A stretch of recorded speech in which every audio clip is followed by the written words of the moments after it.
My name's Bruce. I was really, I really appreciate being asked to share on this workshop with the subject being honesty. Uh, Usually, when I share, I don't have a specific topic, so this was special.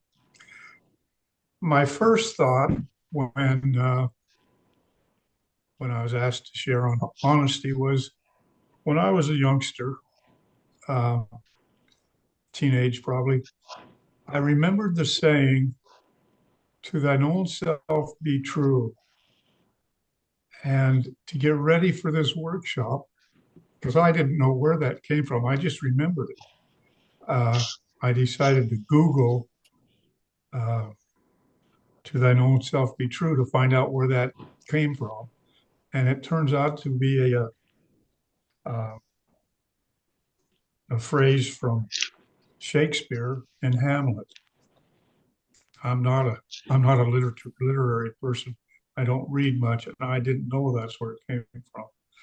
But I always thought when I heard that saying, "to thine own self be true," it was be honest with yourself. And I've tried that, but I'll tell you, that's where I'm going to get into my story. And you can see where I wasn't always true to myself or even true to others or honest.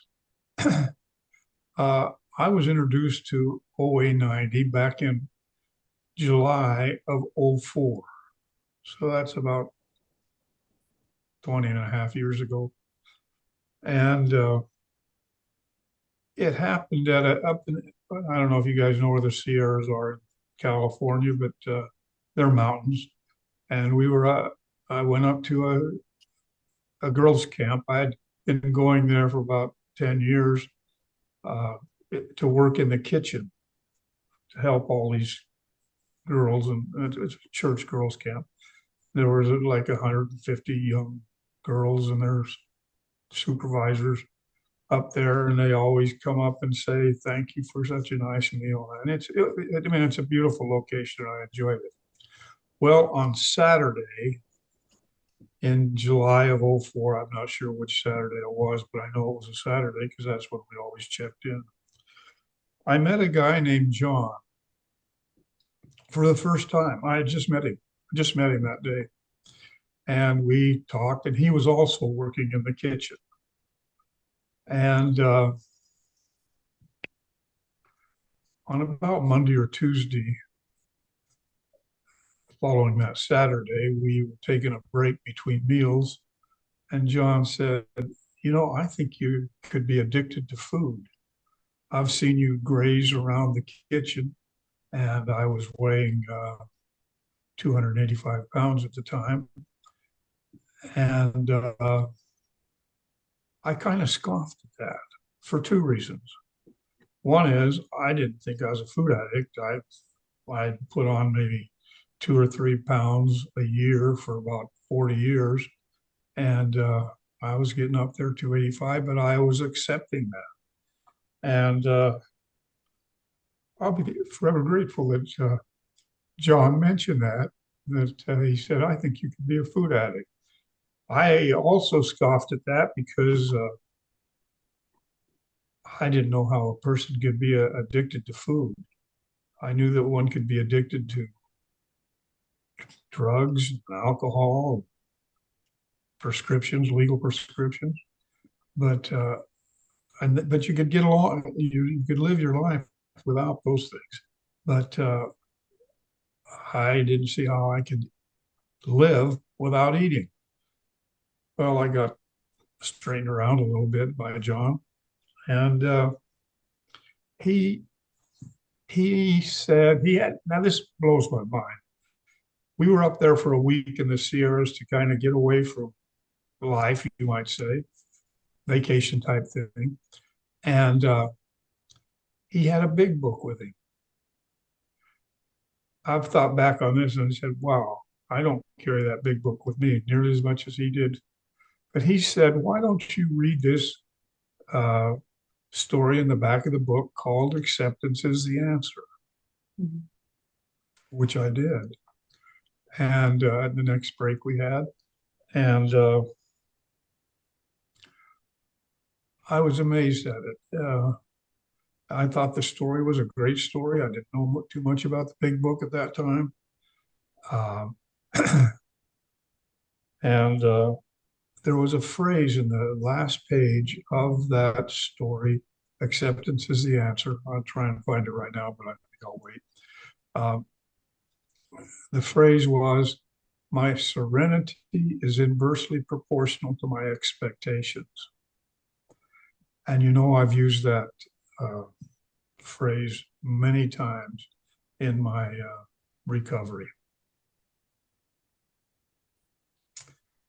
Let me keep going for a minute, I guess a few minutes, but we came down out of the Sierras and John invited me to a meeting. I went to the meeting and I heard good things. I saw good people. I kind of liked it. I was sitting right next to John and his wife, and I had my wife with me at the time. And she's still with me, but at the meeting, I mean. And um, we went to the meeting. I liked what I heard. I liked what I heard read during the meeting. And one of the things, of course, is which goes along with honesty. And John had me, uh, well, I guess I'm jumping ahead of myself a little bit. I waited till November of that year. So I went to meetings from September to November. I heard about this higher power. I've always had a higher power in my life, and I had no problem with that. The only problem was I thought my higher power and I could do this thing together, and I didn't understand the importance of a sponsor. Well, finally in November, I did ask John to be my sponsor. He said, I've been waiting a while, but I I appreciated him letting me know that he would be my sponsor. He was a great sponsor.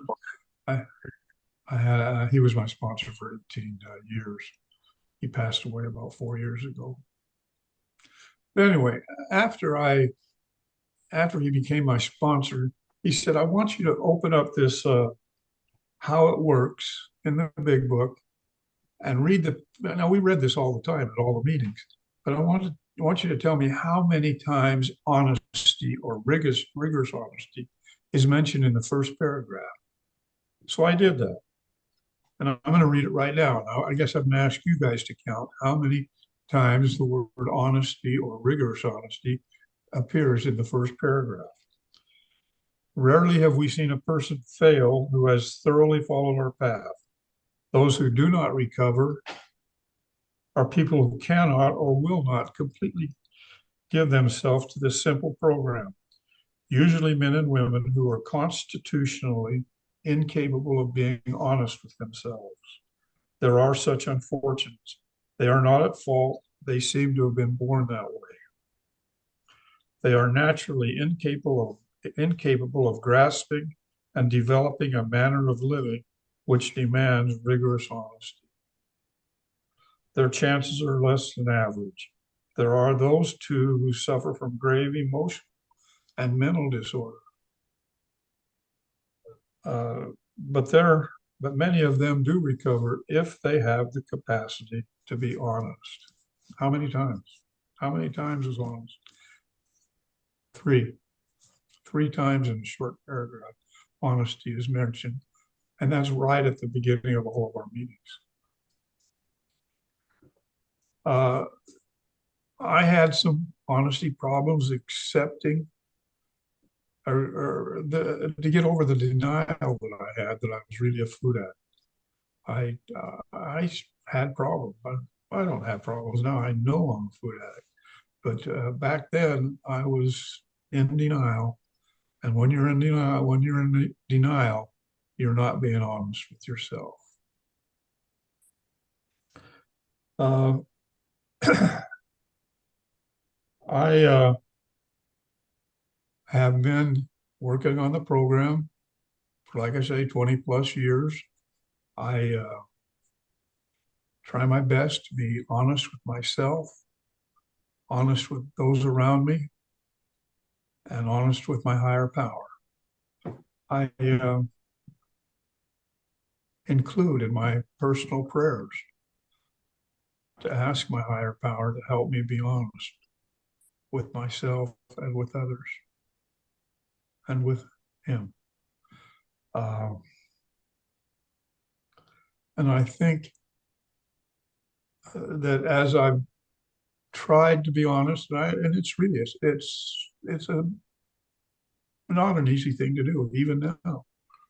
Uh, I I find that when I'm honest, it develops a trust between me and those who I'm being honest with, and I find that's very important. And I think that's the same thing that happens when we're honest with our higher power. We develop a trust, and I've developed a trust. In fact, my recovery has developed a greater personal relationship with my higher power. And I think a lot of that is due to my trying to be honest with myself, with others, and with Him. I guess the last thing I really want to, and I don't know if I'm taking, but I do want to mention another thing, and that was that working the fourth and fifth step the first time, I found other areas in my life where I wasn't honest. And I realized that I need to develop honesty everywhere. So that's what's important to me, to be honest in my dealings with my fellow men, with myself, and with my higher power. That's really about all. I mean, I could go on and tell you more about my recovery. It's been a great experience. I love it. I love the way I'm living now. I've had a few health problems the last month, and I know that my eating right has helped recover from those health problems. Okay, I'm done. Jerry, turn off your clock. Anyway, thank you for letting me share. That's all I've got to say.